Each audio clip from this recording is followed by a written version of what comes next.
Do you know the steps to take when you are involved in an auto accident? If not, no worries. We have Peter Catania from Catania and Catania here today to tell us everything we need to know. Good morning. Good morning. Good to see you. You as well, Carly.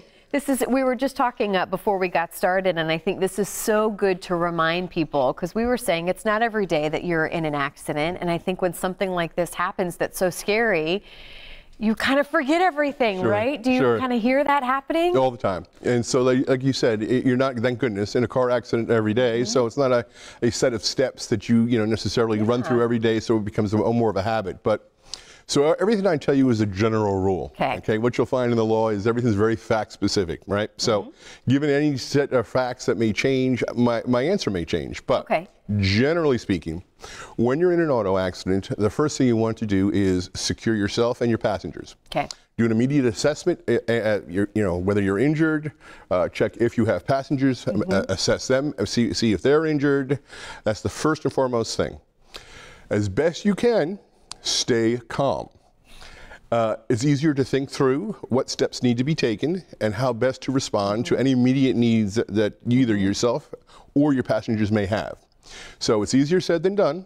And again, it depends upon the severity of the crash. You may be in shock. If airbags are deploying, there's often smoke in the driver's compartment that may add to stress and a reaction, etc. So as best you can, assess your situation, stay calm. Once you've gone through those steps, 911, make sure the police are notified and on their way.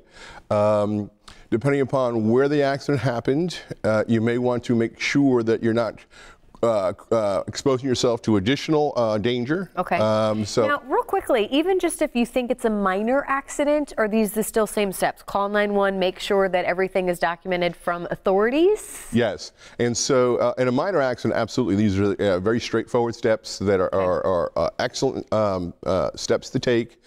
It'll make sure that you get through the process and get through this immediate trauma intact. And because I'm thinking you might have sometimes somebody say, well, don't worry about, we'll just handle it. Everyone seems okay. Let's just keep it between us. Right. And I would tell you that's probably not the best course to take. Main reason is that oftentimes people's memories or recollections may change as to how the accident occurred. So as best as you can get the accident documented by a law enforcement agency, not only will that information be used in insurance exchange, making your claims, etc., but if there's any dispute later as to the facts of how the accident occurred or otherwise, you can rely on the report at least as an initial investigation and a place to start. Oftentimes the report will list witnesses, we'll have the driver's statements, and sometimes the officer even actually does a little drawing to kind of recreate the location, the order of the vehicles involved, etc. So yes, once you've done the first two steps, meaning stay calm, assess your situation, secure your own well-being, your passengers' well-being, call 911. Oftentimes people feel the need to talk. Best you can, limit your conversation to law enforcement. Always cooperate with their investigation. Any statements you may make to any other of the drivers may be used at a later date. So keep it limited. If you want to ask, are they okay? Is there anything I can do to help? Those are perfectly fine statements. Probably about 30 seconds left. When do we call an attorney if we think we might need one? So the next step is medical attention. Even if you think your injuries are minor, under Florida's no-fault law, it's called PIP. You'll hear people refer to a PIP. If you don't see a physician or any kind of healthcare provider within 14 days of the date of the accident, you waive your right to make any claim under PIP, and it's not unusual for injuries to begin to manifest, to come to the surface within 72 hours, 3-4 days post-accident, and most of the time folks will say, oh, well, I'll just work my way through it, I'll power through it, and it turns out 10 days, 12 days later that it's more significant than they originally assessed, and now they're in a position where they may waiver their rights under the policy. So get medical attention, even if there's a doubt, even if it's a minor pain or discomfort, get it documented, get an assessment, and that way you've preserved your right to make a PIP claim.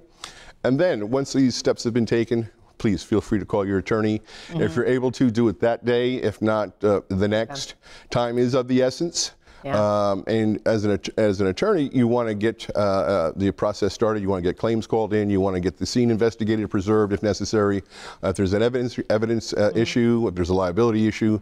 So the sooner the better. All right. Well, and that leads us to our free consultation that I know you're so generous to make sure that people know that they can call if they have questions, whether it be this or any other subject that you guys talk about, you and your team. Always so good to see you. We appreciate your time this morning. We look forward to seeing you again soon. Again, there is the number to call to get your questions answered and their website as well.